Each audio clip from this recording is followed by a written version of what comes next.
Gujarat high court के आदेश के बाद आज गुजरात सरकार ने बड़ा फैसला लेते हुए अभिभावकों को स्कूल की फीस भरने से राहत दी है। दरअसल कोरोना के चलते स्कूलें अभी गुजरात में शुरू नहीं हुई है, फिर भी अभिभावकों से स्कूलों के द्वारा फीस वसूली जा रही थी और इसी मामले में अभिभावकों की ओर से हाईकोर्ट में पीआईएल करने के बाद आज राज्य सरकार ने नोटिफिकेशन जारी किया है कि जब तक स्कूलें शुरू नहीं होती तब तक अभिभावकों से स्कूलें फीस वसूल नहीं कर सकती है। सरकार के इस फैसले के बाद स्कूल फीस माफी की मांग के लिए हाईकोर्ट में पीआईएल करने वाले नरेश शाह के साथ गुजरात तक ने बातचीत की। सुनिए सरकार के इस फैसले पर क्या कहा नरेश शाह ने। स्कूल की फीस को लेकर राज्य सरकार की ओर से जो फैसला लिया गया है उसी मुद्दे पर हमारे साथ बातचीत करने के लिए जुड़ चुके हैं वाली एकता मंडल के जो सभ्य है जिन्होंने हाईकोर्ट में पीआईएल भी की थी। नरेश भाई बताइए कि किस तरीके से देखते हैं आप इस फैसले को। गुजरात में कोरोना की लॉकडाउन में जब हमने स्कूल वालों से बोला था कि फ़ी की आप अभी फ़ी मत लीजिए, क्योंकि अभी जो कोरोना की महामारी है, धंधा रोजगार बंद है, नौकरियां नहीं है, इसके बावजूद हमने सरकार से बहुत हमारी एप्लीकेशन दी हुई थी। सरकार ने हमारी बात नहीं मानी।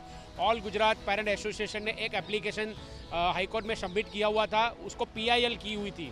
उस पीआईएल में हाईकोर्ट ने एक जजमेंट दिया था, ऑर्डर दिया था, राज्य सरकार, पिटिशनर वाली मंडल और स्कूल साथ में बैठ के कुछ फैसला ले। उसके अगेंस्ट में आज 16 जुलाई को गुजरात राज्य के शिक्षण मंत्री जी ने एक ठराव बाहर निकाला हुआ है। उस ठराव में ऐसी बात लिखी हुई है कि जहाँ तक लॉकडाउन स्कूल बंद हुई वहाँ लेके वैकल्पिक जहाँ तक स्कूल खुलती नहीं है उस बीच के दौरान स्कूल को फीस लेनी नहीं है। दूसरी बात, ऑनलाइन जो एजुकेशन है सेंट्रल के गाइडलाइन के मुताबिक आपको ऑनलाइन एजुकेशन देना है। तीसरी, आपने जो स्कूल में टीचर्स को जो आपने 50% जो सैलरी दी है उस सैलरी को बढ़ा के आपको 100% सैलरी देनी है। तीसरा ये है, स्कूल जो है वो मतलब बिजनेस के लिए नहीं है, स्कूल एक पब्लिक ट्रस्ट है, तो पब्लिक ट्रस्ट के हिसाब से नुकसान और नफ़े की बात नहीं है, सिर्फ बच्चे को पढ़ाना है। तो ये सब लेके आज गुजरात सरकार ने माननीय शिक्षण मंत्री हमारे जो है भूपेंद्र सिंह चुडासमा जी और हमारे मुख्यमंत्री जी रूपाणी साहब है, आज उनको बधाई हम ऑल गुजरात वाली मंडल की तरफ से और सब वाली मंडल अब बधाई देते हैं। उन्होंने आज जो जजमेंट ठराव बाहर निकाला है वो वालियों के हित में निकाला हुआ है। जहाँ तक स्कूल नहीं चालू होती वहाँ तक गुजरात में फीस नहीं भरनी है, ये राज्य सरकार का एक खुला आदेश है। पर जिस तरीके से बातें सामने आ रही है कि सरकार की ओर से तो फैसला लिया गया है, पर कल से जो बच्चों की पढ़ाई है कुछ स्कूलों की ओर से ये फैसला लिया गया है कि जो फीस बंद की गई है तो कल से ऑनलाइन एजुकेशन भी बंद कर दिया जाएगा। ये लड़ाई चल रही है, इसमें कहीं ना कहीं बच्चों की पढ़ाई पर कितना इफेक्ट रहेगा। गुजरात में 200 स्कूल संचालकों का एक मंडल है। गुजरात में 18,000 स्कूल है। 250 संचालक मंडल का जो एसोसिएशन है उन्होंने नक्की किया अगर फ़ी नहीं देंगे तो ऑनलाइन हम नहीं पढ़ाएंगे। सेंट्रल गवर्नमेंट के MHRD का जो मंत्रालय है उन्होंने ऑनलाइन पढ़ाई का परमिशन दिया हुआ है।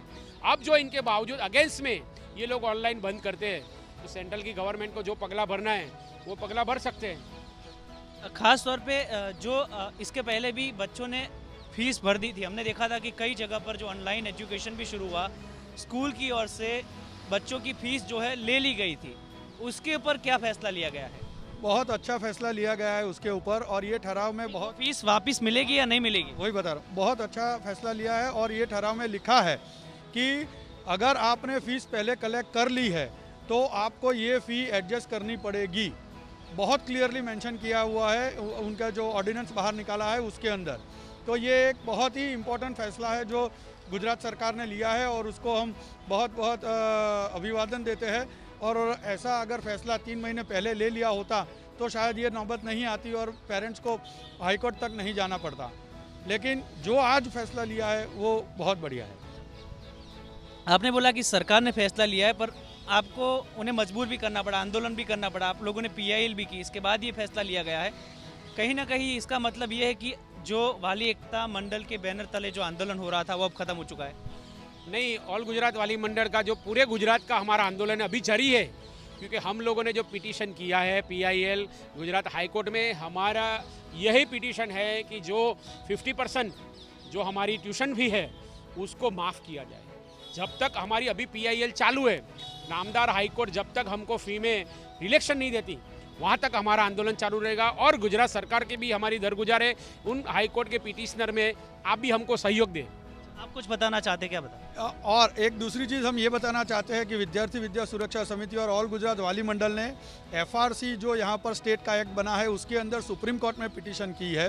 तो हम दो, नरेश भाई और मैं भाविन भाई, दोनों उसके पिटिशनर है और उसके अंदर भी हमने मांग की है कि जब तक एफआरसी के अंदर पेरेंट्स को अपील सेक्शन में और एफआरसी के चारों जोन में स्थान नहीं मिलता तब तक हमारा ये लड़ाई है जो सरकार के साथ है लीगली, वो चालू रहेगी। तो ये थे गुजरात वाली एकता मंडल के जो मेंबर्स थे, जो बता रहे कि राज्य सरकार की ओर से कोरोना के समय में जब तक स्कूलें शुरू नहीं की जाती तब तक स्कूल को फीस माफ़ करने का जो फैसला लिया गया है उसका इन लोगों ने स्वागत किया है। साथ ही में ये भी कहा है कि राज्य सरकार ने को ये भी करना पड़ेगा कि जिन स्कूलों की ओर से फीस ली गई है उनको भी एडजस्ट करना पड़ेगा। तो कहीं ना कहीं सरकार की ओर से ये जो फैसला लिया गया है इसका जो पेरेंट्स है उन लोगों ने स्वागत किया है, पर साथ ही में जो स्कूल के संचालक है उन लोगों ने कुछ ये भी फैसला लिया है कि स्कूल की फीस माफ़ का ऐलान सरकार की ओर से किया गया है तो हम ऑनलाइन शिक्षा देना भी